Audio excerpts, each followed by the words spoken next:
ಪ್ರೇಮಾಸ್ kitchen ಕ್ಯಾಲೋರೀಸ್ಗೆ ಸ್ವಾಗತ. ಇವತ್ತು ನಾನು ಸಿಂಪಲ್ ಆಗಿ ಮಿಲ್ಕ್ ಪೌಡರ್ ಮ್ಯಾಂಗೋ ಹಾಕಿ ಒಂದು ಬರ್ಫಿ ಮಾಡಿದ್ದೀನಿ. ತುಂಬಾ ಚೆನ್ನಾಗಿದೆ, ಟೇಸ್ಟ್ ಆಗಿದೆ, ಸೂಪರ್ ಆಗಿದೆ. ನೀವು ಮನೆಯಲ್ಲಿ ಟ್ರೈ ಮಾಡಿ ಹೇಗೆ ಬಂದಿದೆ ಅಂತೇಳಿ ಕಮೆಂಟ್ ಮಾಡಿ. ಹೊಸಬ್ರು ನಮ್ಮ ಚಾನಲ್ ನೋಡ್ತಾ ಇದ್ರೆ ಪ್ಲೀಸ್ ಸಬ್ಸ್ಕ್ರೈಬ್ ಮಾಡ್ಕೊಂಡು ನೋಡಿ. ವಿಡಿಯೋ ನೋಡೋಣ ಬನ್ನಿ. ನೋಡಿ, ಇಲ್ಲಿ ಒಂದು ಮಿಕ್ಸಿ ಜಾರ್ ಇಟ್ಕೊಂಡಿದ್ದೀನಿ. ಅದಕ್ಕೆ ಇಲ್ಲಿ ಮಾವಿನ ಹಣ್ಣನ್ನ ಈ ತರ ಪೀಸ್ ಮಾಡಿ ಇಟ್ಕೊಂಡಿದ್ದೇನೆ. ಮಿಕ್ಸಿಗೆ ಹಾಕೋದ್ರಿಂದ ನಾನು ದೊಡ್ಡದ ಹಾಕಿದ್ದೇನೆ. ಅದಕ್ಕೆ ನೋಡಿ 1/4 ಕಪ್ನಷ್ಟು ಮಿಲ್ಕ್ ಪೌಡರ್ ಅಂದ್ರೆ ಹಾಲಿನ ಪೌಡರ್ ಅನ್ನ ಸೇರಿಸ್ತಾ ಇದ್ದೀನಿ ನಾನು. ನೀವು ಮಾವಿನ ಹಣ್ಣು ಎಷ್ಟು ತಗೊಂಡಿರ್ತೀರ, ನಾನು 2 ಮಾವಿನ ಹಣ್ಣಿಗೆ 1/4 ಕಪ್ನಷ್ಟು ಮಿಲ್ಕ್ ಪೌಡರ್ ಅನ್ನ ಸೇರಿಸಿದ್ದೇನೆ. ಇದನ್ನೀಗ ನೈಸ್ ಆಗಿ ಮಿಕ್ಸಿ ಮಾಡಬೇಕಾಗುತ್ತೆ ಅಷ್ಟೇ. ನೋಡಿ, ಇಲ್ಲಿ ಈ ತರ ಈಗ 2 ಮ್ಯಾಂಗೋ ಮತ್ತೆ ಇದು ಮಿಕ್ಸ್ ಆಗಿರ್ಬೇಕು, ಸಾಕು ಇಷ್ಟು ನಮಗೆ. ನೋಡಿ, ಇಲ್ಲಿ ಗ್ಯಾಸ್ ಮೇಲೆ ಒಂದು ಬಾಣಲಿ ಇಟ್ಟಿದ್ದೀನಿ. ಅದಕ್ಕೆ 1 ಟೇಬಲ್ ಸ್ಪೂನ್ ಅಷ್ಟು ತುಪ್ಪನ ಆಡ್ ಮಾಡ್ತಾ ಇದ್ದೀನಿ ನಾನು. ನೋಡಿ, ಇದು ತುಪ್ಪ ಕರಗಲಿ ನಮಗೆ ಈಗ ಸ್ವಲ್ಪ.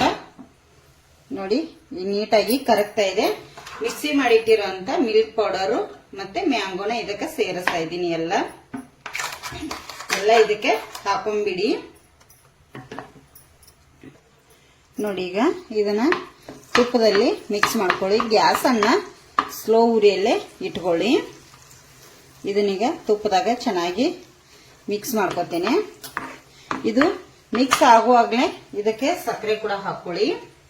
ನೋಡಿ, 1/4 ಕಪ್ಪು ನಾವು ಎಷ್ಟು ಹಾಲಿನ ಪೌಡರ್ ತಗೊಂಡಿರ್ತೇವೋ ಅಷ್ಟು ಸಕ್ಕರೆ ಹಾಕಿದ್ರೆ ಸಾಕು ನಮಗೆ.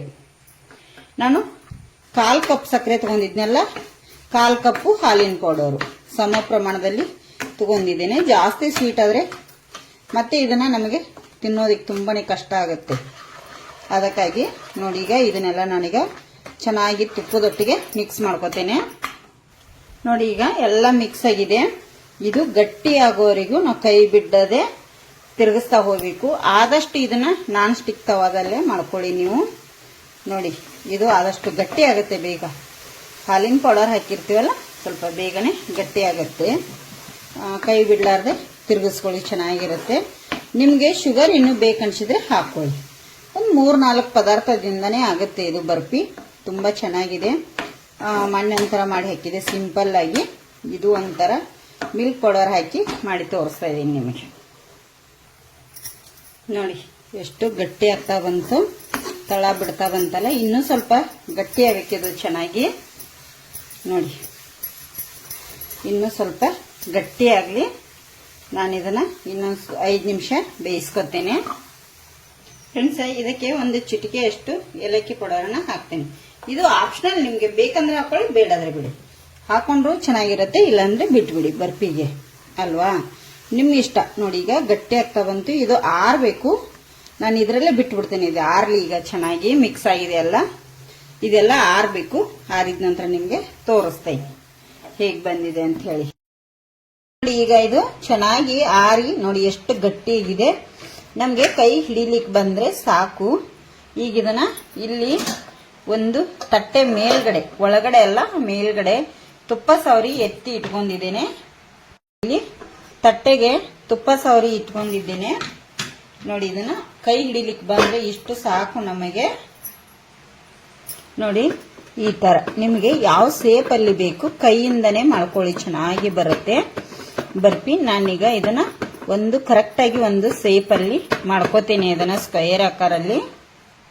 ನೋಡಿ, ಇಷ್ಟು ಮಾಡಿದ್ದೀನಿ. ನೋಡಿ, ಒಂದು ಮಾವಿನ ಹಣ್ಣಿಂದ ನಾನು ಇಲ್ಲಿ ಸ್ವಲ್ಪ ಪಿಸ್ತಾ ಮತ್ತೆ ಕಟ್ ಮಾಡಿ ಇಟ್ಟಿದ್ದೆ, ಪಿಸ್ತಾನ ಹಾಕ್ತಾ ಇದ್ದೀನಿ. ನಿಮ್ಗೆ ಎಷ್ಟು ಬೇಕೋ ಅಷ್ಟು ನೀವು ಚೆನ್ನಾಗಿ ಕಟ್ ಮಾಡಿ ಇಟ್ಕೊಳ್ಳಿ. ಈ ತರ ಸ್ವಲ್ಪ ಕೈಯಿಂದ ಸ್ಪ್ರೆಡ್ ಮಾಡಿ ಎಲ್ಲ ಒಳಗೆ ಸೇರುತ್ತೆ ಅವಾಗ. ನೋಡಿ, ಈಗ ನಮಗೆ ಸ್ಕ್ವೇರ್ ಆಗಿ ಆದ್ರೂ ಕಟ್ ಮಾಡ್ಕೊಳ್ಳಿ, ಇಲ್ಲಾಂದ್ರೆ ನಿಮಗೆ ಹೇಗೆ ಅನಿಸುತ್ತೋ ಆ ತರ ಕಟ್ ಮಾಡ್ಕೊಳ್ಳಿ. ತುಪ್ಪ ಹಚ್ಚಿರೋದ್ರಿಂದ ಅಂಟೋದಿಲ್ಲ, ಈಸಿಯಾಗಿ ನಮಗೆ ಇದು ಕಟ್ ಆಗುತ್ತೆ. ನೋಡಿ, ಮ್ಯಾಂಗೋ ಬರ್ಫಿ ಹಾಲಿನ ಪೌಡರ್ ಹಾಕಿ ಮಾಡಿರುವಂತ ಬರ್ಫಿ ತುಂಬಾನೇ ಚೆನ್ನಾಗಿ ಬಂದಿದ್ದಾವೆ, ಸೂಪರ್ ಆಗಿದ್ದಾವೆ. ನೀವು ಒಮ್ಮೆ ಮನೆಯಲ್ಲಿ ಟ್ರೈ ಮಾಡಿ ಹೇಗೆ ಬಂದ ಅಂತೇಳಿ ಕಮೆಂಟ್ ಮಾಡಿ. ಹೊಸಬ್ರು ನಮ್ಮ ಚಾನಲ್ ನೋಡ್ತಾ ಇದ್ರೆ ಪ್ಲೀಸ್ ಸಬ್ಸ್ಕ್ರೈಬ್ ಮಾಡ್ಕೊಂಡು ನೋಡಿ.